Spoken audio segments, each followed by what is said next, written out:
Buen día, mi nombre es Martín de León, soy desarrollador para NimaCloud.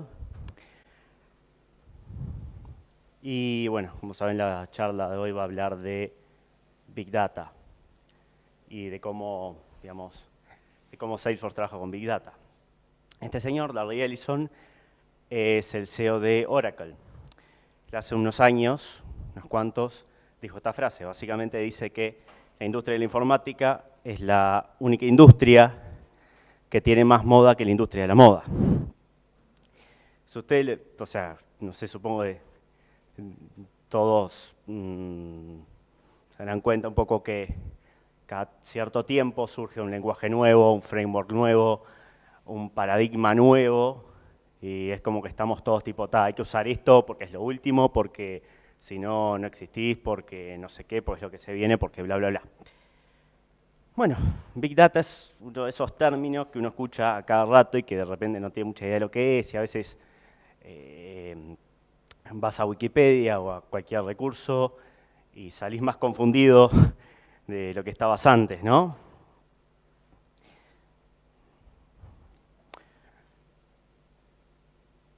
Entonces, vamos a ver, ¿qué es Big Data? Big Data se define como datos que exceden la capacidad de procesamiento del sistema de base de datos convencionales. ¿Qué quiere decir esto? Y voy a ahondar ahora en un par de minutos. Quiere decir que los datos que estás manejando son o demasiado grandes, o viajan demasiado rápido, o no encajan muy bien con lo que sería un esquema de base de datos relacional. Yo, por ejemplo, antes de ponerme a investigar lo que era Big Data, pensaba, bueno, a ver, más o menos uno encuentra que es algo que podría como un poco terminar con lo que son las estadísticas, porque es como que tenés todos los datos y tenés algo muy exacto, pero pensaba que de repente, sí, supongo que a más de uno le pasaría lo mismo, pensaba que de repente era hacer lo mismo que veníamos haciendo, pero con un mega servidor Oracle o algo así. Bueno, enfoques rentables han surgido para dominar el volumen, la velocidad y la variabilidad de los datos masivos. Dentro de estos datos se encuentran patrones e información valiosos, previamente ocultos debido a la cantidad de trabajo requeridos para extraerlo, el hardware básico actual, las arquitecturas en la nube y el software de código abierto llevan el procesamiento de Big Data al alcance de compañías más pequeñas. O sea, básicamente, compañías como Google o Walmart o Amazon hace tiempo que pueden procesar Big Data. Ahora, de repente, incluso pequeñas startups pueden alquilar tiempo de procesamiento en la nube y procesar Big Data. Bueno, el valor de Big Data para una organización es analítico. El análisis de Big Data puede revelar ideas ocultas previamente por datos demasiado costosos para procesar, como la influencia de los compañeros entre los clientes o cosas que de repente estaban ahí y vos no los veías. Y habilitación de nuevos productos, que es un poco lo que con lo que dije al principio, de que de repente no es necesario tanto hacer encuestas o cosas así, sino que tenés datos mucho más exactos. ¿Cómo se ve? Salud. ¿Cómo se ve el Big Data? Bueno, esto en las 3 Bs que explicaba al principio, volumen, velocidad, perdón, son comúnmente utilizados para caracterizar diferentes aspectos del Big Data. Son una lente útil a través de la cual ver y comprender la naturaleza de los datos y las plataformas de software disponibles para explotarlo. La mayoría de los datos contienen cada uno de los 3 Bs en un grado u otro. Bien, ahora voy a explicar un poco cada una de las 3. No se preocupen que el masazo teórico va a ser corto. Volumen. Si pudiera ejecutar un pronóstico teniendo en cuenta 300 factores en lugar de 6, ¿podría ser una mejor predicción? Pensemos de repente, incluso yo después voy a recomendar algunos videos y recursos. Entre los videos hay un sistema de predicción del clima. Y de repente sí, si vos querés hacer una predicción de algo muy complejo, lógicamente teniendo muchos factores, podés hacer algo mejor que teniendo pocos. El volumen presenta un desafío más inmediato para estructuras de TI convencionales. Requiere almacenamiento escalable y un enfoque distribuido para las consultas. Bien, bajemos eso último un poco a tierra. Facebook, por ejemplo, guarda información en una base de datos, después la sube a un programa que se llama Hadoop, que si a ustedes les interesa el tema se lo van a encontrar hasta en la sopa. Ese sistema lo carga todos esos datos en un sistema de archivos, los ordena primero y después ¿cómo se dice? Los depura y los devuelve a la base de datos, lo cual es básicamente lo que se hace para recomendarte amigos nuevos y cosas por el estilo.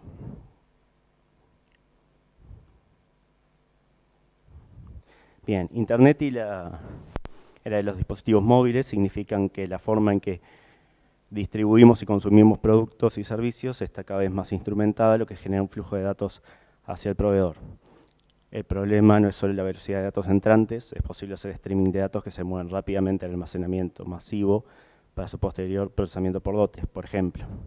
La importancia radica en la velocidad del buque de entrada y salida de datos. Bien, por ejemplo, a Amazon o cualquier vendedor en línea.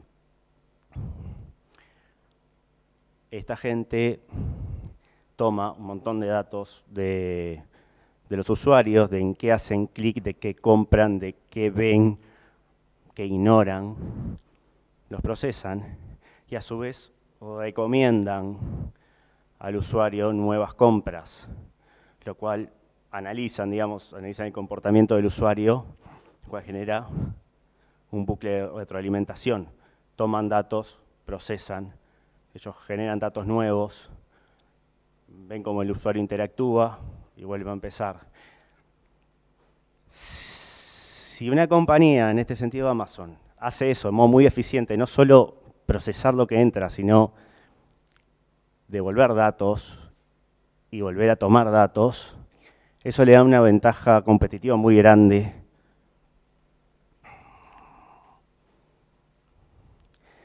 Variabilidad. Rara vez los datos se presentan de una forma perfectamente ordenada y lista para procesar.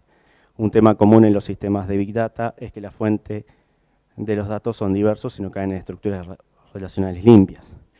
Podría ser texto de redes sociales, datos de imágenes, datos sin procesar directamente de un sensor. Bien, yo ahora creo que es en la próxima diapositiva que tengo una lista de muchas cosas que se pueden tomar como Big Data, incluso si pueden ver que muchas de esas cosas son generadas por propios smartphones de uno, o por cosas muy cotidianas, vamos a decir. Básicamente a lo que voy es que de repente muchas veces uno no, por ejemplo, volviendo al tema de redes sociales,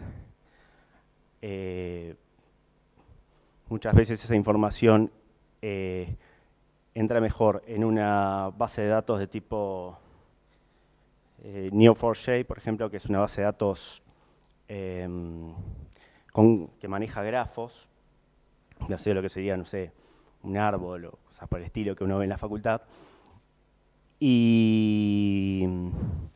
o de repente muchas veces los datos pueden introducirse en una base de datos relacional, pero es complicado y como que la manera eficiente sería meterlo en otro lado. O sea, no siempre los datos te van a llegar de una manera agradable, muchas veces tenés que procesarlos.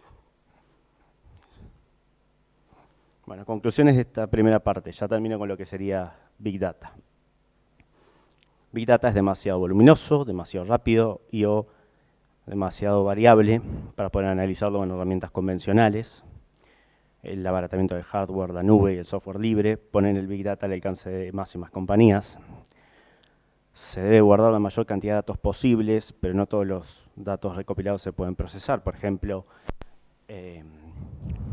caso de la velocidad, un colisionador de hadrones, por ejemplo, tiene que streamear datos porque la mayoría de los datos que produce no se pueden guardar de tanta cantidad que es, así que tienen que irlos procesando en el momento y esperar que, bueno, que los datos que se tiran no sean algo demasiado útil. Bueno, Salesforce y Big Data. Bueno, yo antes de decirles esto quiero explicar un poco que yo hace unos años estaba trabajando con una lógica, digamos, que agarraba unos 100.000 registros y los procesaba. Era una lógica más bien compleja, pero 100.000 registros son algo más bien poco. Y me encontraba con los límites de Salesforce a cada rato. O sea, tipo heap size o cantidad de queries o lo que sea. 100.000 registros. Y como que en ese momento busqué, a ver, bueno, ¿qué puede haber de Big Data acá o algo más eficiente? Y en ese momento no había. Esto fue hace bastante tiempo. Pero también me resultó lógico que en algún momento Salesforce iba a subirse un poco al tren del Big Data.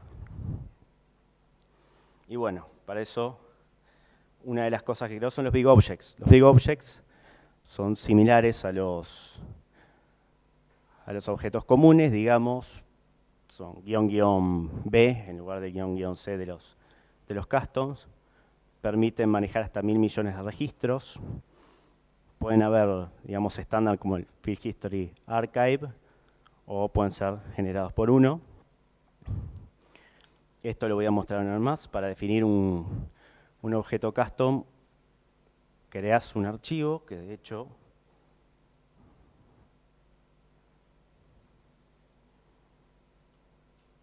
tengo aquí. Bueno, ahí. Este es el mismo archivo que pueden ver en el trailhead, de hecho. Como ven, es igual a un archivo, a un objeto custom cualquiera. El --B lo ven arriba. Pero lo interesante, vamos a decir, está acá. Tiene que crearse un índice que va a funcionar como clave primaria y van a usar para insertar los Big Objects o para ejecutar queries.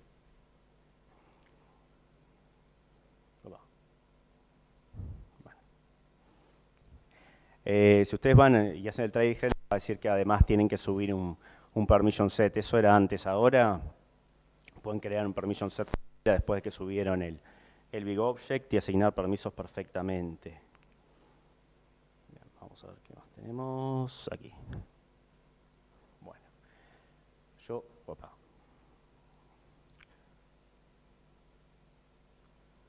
subí Big Object, que es, como dije, el del trailhead. Me puse a jugar un poquito con él.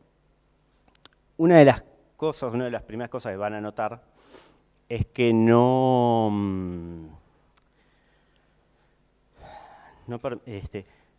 tiene una interfaz estándar el Big Object. O sea, si se quiere ver un Big Object en una interfaz de Salesforce, una de dos, o usan una Visualforce Page o usan un Lightning Component. En mi caso yo creé una Visualforce Page. Una Visualforce Page bien simple. Tengo unos pocos Big Objects acá creados que los muestro en un Page Block Table. Puedo venir, crearme uno. Estos son los campos del índice que son requeridos. Vemos que voy, me creo uno. Esperemos que no explote.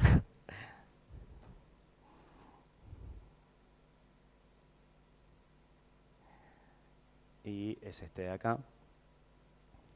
Y eso no tendría mucho valor en realidad didáctico si no vemos un poco el código, que no tiene nada raro, pero bueno, un poco estaba jugando y veo que uno no puede usar el insert común y silvestre o el delete común y silvestre de toda la vida. ¿Por qué? Los Big Objects no se almacenan en la misma base de datos que cualquier otro objeto de Salesforce. Entonces tenemos que usar el database.insertImmediate o el database.deleteImmediate, que son en realidad instrucciones que se usan para external object. O sea, en varios sentidos, el big object se utiliza por atrás como que fuera un external object.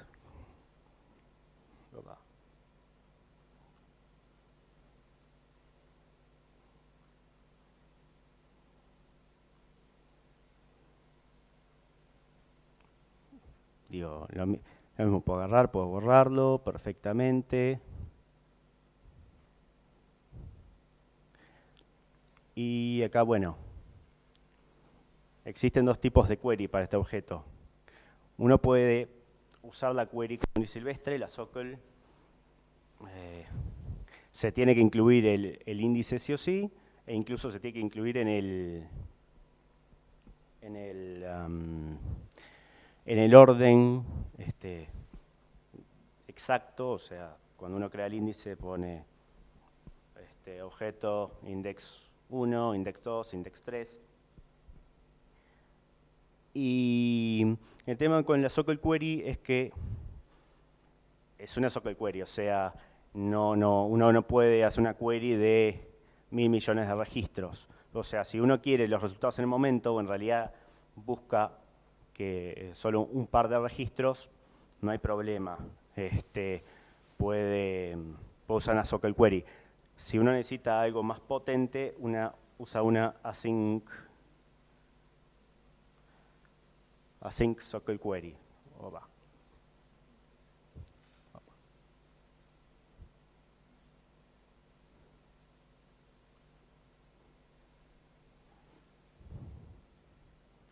Bueno, poco sirve todo esto. Me copé, me olvidé de decir.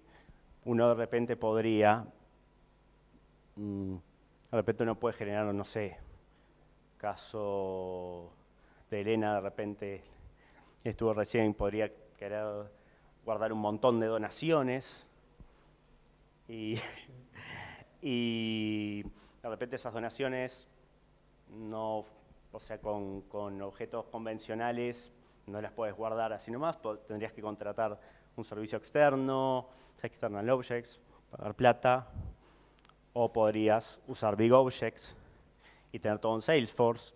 Más allá de la plata es el tema de decir, bueno, lo tengo todo en el mismo lugar, todo guardadito, precioso. También, bueno, ya dije que tenemos el tema por ejemplo, de predicciones meteorológicas, cosas por el estilo. El video que voy a recomendar es todo hecho en Salesforce con Lightning Components. Muestra cómo hacer un sistema de predicción. Mismo, bueno, el Field History Archive funciona con Big Objects por atrás, digamos.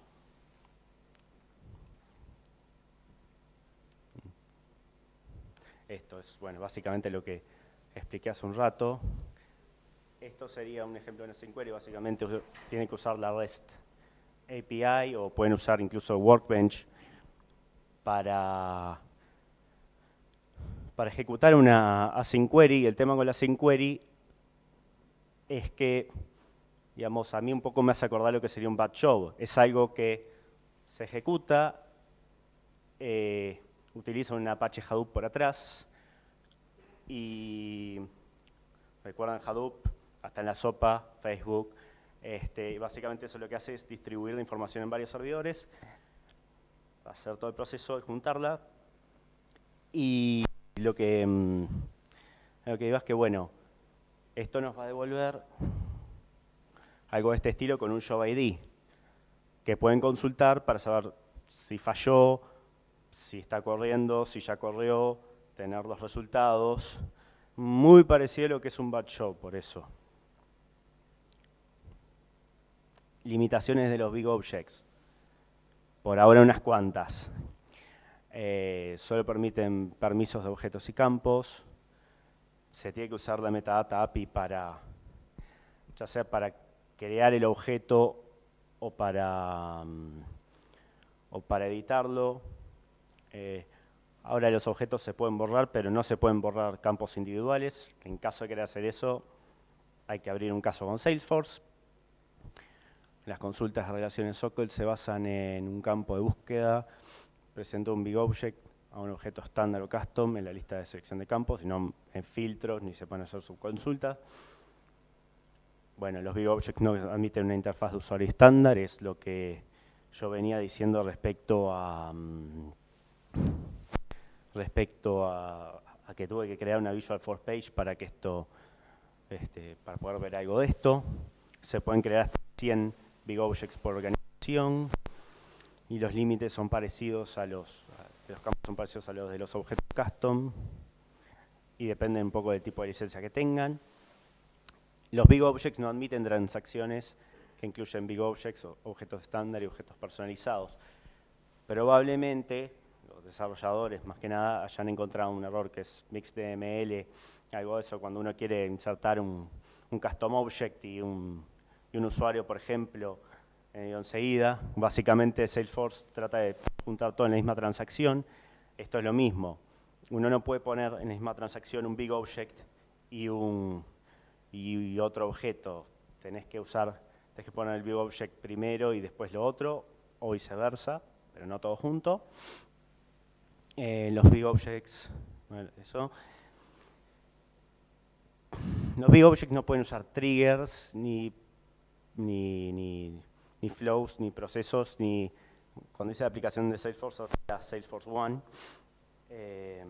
A veces, directamente, no sé, a veces, el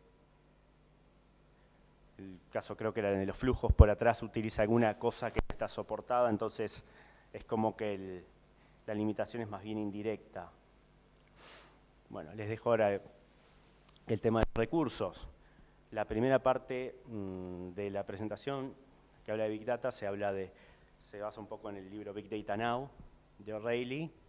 Es un libro, a mí me encantó, la verdad, que habla un poco de todo lo que hablé, pero con un montón de detalle.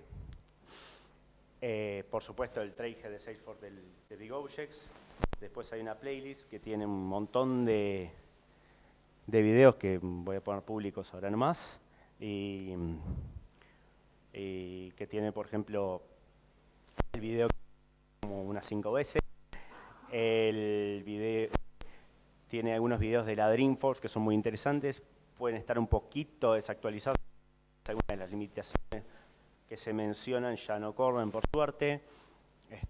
Por ejemplo, hay algunos temas con los campos que no son exactamente iguales a los que se usan en los objetos custom. Así que hay que, de repente en algunos casos hay que efectuar algunos workarounds. Pues bueno, algunas guías de Salesforce oficiales, digamos. Y bueno, si tiene alguna consulta, me puede mandar un mail a martin@nimacloud.com.